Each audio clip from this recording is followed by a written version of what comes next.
what has been achieved to me is worthy of praise and emulation.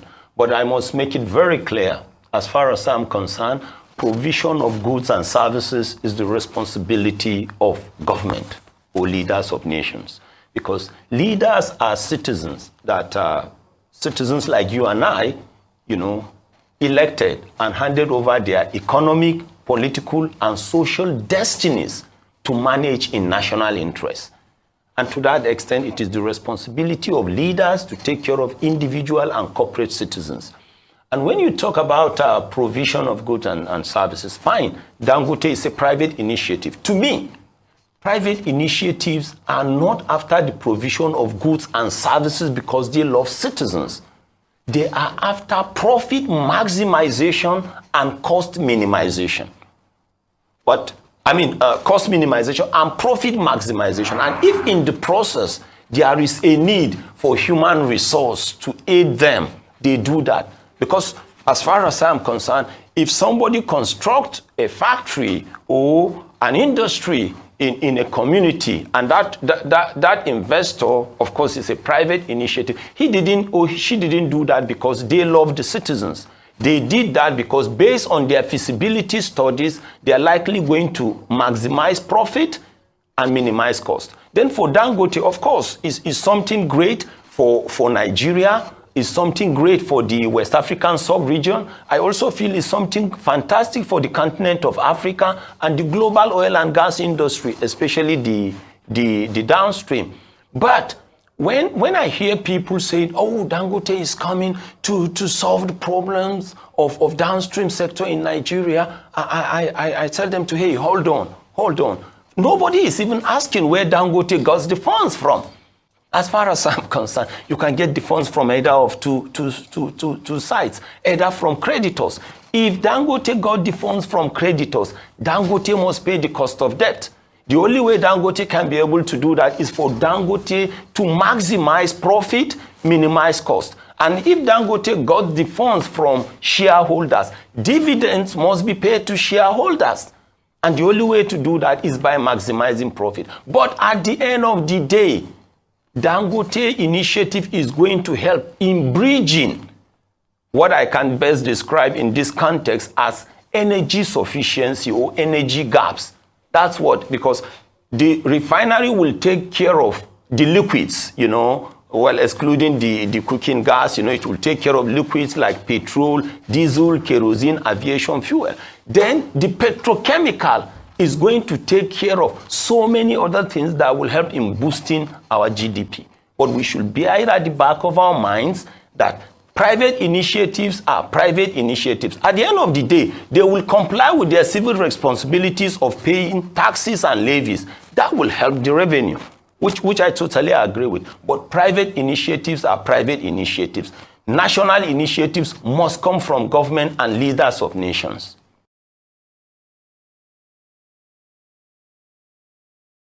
I notice this dumb argument, when you're discussing with people you thought are technocrats, but they are probably praise singers, And I'm saying this because I noticed that when you really discuss with so many people, as far as restructuring mechanisms are concerned of nations, many people don't know the difference between deregulation and liberalization.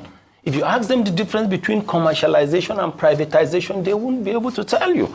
And that's why I hear people saying the telecom sector was privatized or was deregulated. Is not correct. But I don't want to dwell on that. I just want to tell you that as far as I am concerned, it is the duty of government to have state-owned functional refineries or refining facilities. In the days of Gaddafi of Libya, state-owned refineries were functional. If you go to Iran, they exist. If you go to Iraq, if you go to Malaysia, if you go to Saudi Arabia, if you go to Indonesia, if you go to Qatar, they exist. I have not heard about a barrel. A barrel is, of course, the unit of measurement of crude oil. I have not heard about a barrel of crude oil being stolen in the Libya of Gaddafi, or in Saudi Arabia, or in Malaysia, or in Qatar, or anywhere. I have not heard about a pipeline vandalization in any of these countries. As far as I'm concerned, state-owned refineries work And that's why they are there. And when I hear people are saying, even if we were to have our own functional refineries, state-owned refineries, they're supposed to be supply crude at international price, I get surprised also. The international price has to do with cartel. Cartel comes in because there is a need to protect members. Local consumption has nothing. The way and manner they take care of their respective internal domestication concerns have nothing to do with the philosophy of the cartel. That's why even when you talk about crude oil, you have the quantity that is regulated by the cartel for sale to the international market. And that's why our condensate is not under the control of the cartel. But when I hear people saying even the crude oil must be supplied to local, no. But for Dangote, because it is a private initiative, you have to do that. The commissioning was done yesterday. Fantastic. Now the next thing will be the practical crystallization of activities. Yes. I will expect to see refined petroleum products that we technically call distillates. But another thing again that I will say is this. As far as I am concerned, the next question for industry watchers like me is, now we need to convey and deliver crude to the refineries. How do we intend to do that? Are the pipelines ready for delivery? It's a question. If we're not going to use pipelines, are rail lines and wagons available? And if we can say work in progress, when will that happen? Are we going to use tankers and trucks? And if we're going to use tankers and trucks, what happened to the already existing congestion on roads like Lagos-Ibadan Expressway and the kind of soil chemistry that we had in this part of the country and what we are seeing? Those are the kind of things that will concern people like me.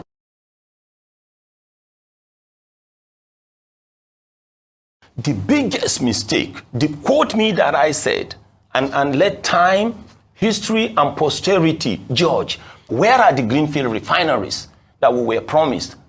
Where are they? We can't see them. Before the removal of subsidy, a liter of diesel was like about 80 Nigerian naira. We were told that once the subsidy was removed, there was going to be competitive pricing, we're going to see investors and the rest. Today, a liter of diesel is close to like 800 Nigerian naira. Quote me that I said there are no investors. Let anybody prove me wrong. The only thing we have experienced has been the collapse of strategic industrial sectors, collapse of strategic commercial sectors, and the collapse of strategic domestic sector. And strange enough, even the Finance Act, the only thing we experience about the Finance Act is just adding and increasing taxes.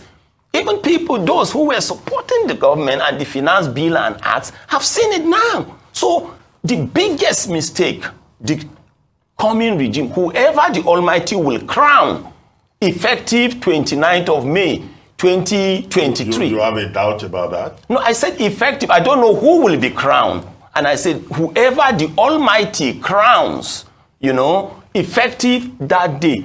The biggest mistake that person will do is to remove subsidy on the price of the only remaining product. Nobody will show us the values we have derived by removing subsidy on the price of aviation fuel, apart from mass sack, mass cancellation of flights and delays. Nobody will show me anything that we have gained from even the removal of subsidy in the price of kerosene. Sometimes I hear people saying we are not doing well because we are a monoproduct economy, and I ask, is Saudi Arabia a di, tri, tetra, penta, hexa, deca product economy? The answer is no. Is Indonesia a deca product economy? The answer is everything is based on the initiative, creativity, and dexterity of leaders, whether people accept it or not. As far as the oil and gas industry is concerned, whether you're talking on land activities, swamp, shallow waters, and deep offshore, we are experiencing leadership mismanagement and leadership docility, and it's not going to take us anywhere. Show me one OPEC member nation that has comatose refineries. Show me one OPEC. No, you see, the mistake everybody is doing is this. The biggest mistake anybody will do is to compare Venezuela with any OPEC member nation. Venezuela is confronting a superpower. That's a political conflict. You said I should show you. So okay, show me, but I've given you the reason. What Venezuela is going through, if Nigeria were to experience 1/10 of that, Nigeria will be wiped out of the map of the globe. I mean, Nigeria has been... What will happen to us? People like us. Okay, what will happen? No, don't preach apocalypse. I can't even explain. We have been reduced to a country of melancholies because this is a country where you produce so much beans. But if there is a need for you to buy akara, you go to somebody who does not even cultivate at all. We have been reduced to a country where you produce so much cassava. If you need cassava flour or gari, you have to go to somewhere and meet somebody who does not even cultivate at all to buy.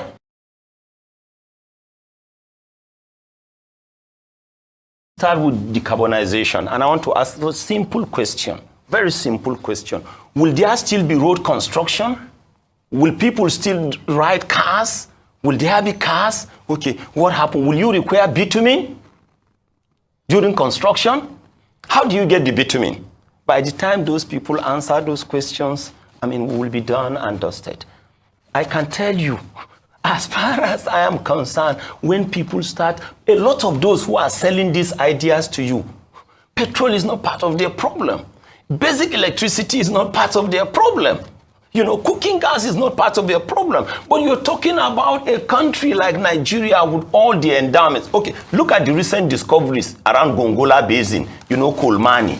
Recently around the Benue Trough, you know, Nasarawa State. Even the Lagos. Lagos belongs geologically to what we call Dahomey Basin. It is within Nigeria that you will know that it is not the volume of endowments that you have, but it's the creativity of your leaders. You're talking about a country of 200 million citizens, right? Apart from the strategic sectors, relying on less than 10,000 megawatts of electricity. Do you expect anybody to tell you that you will run into energy crisis?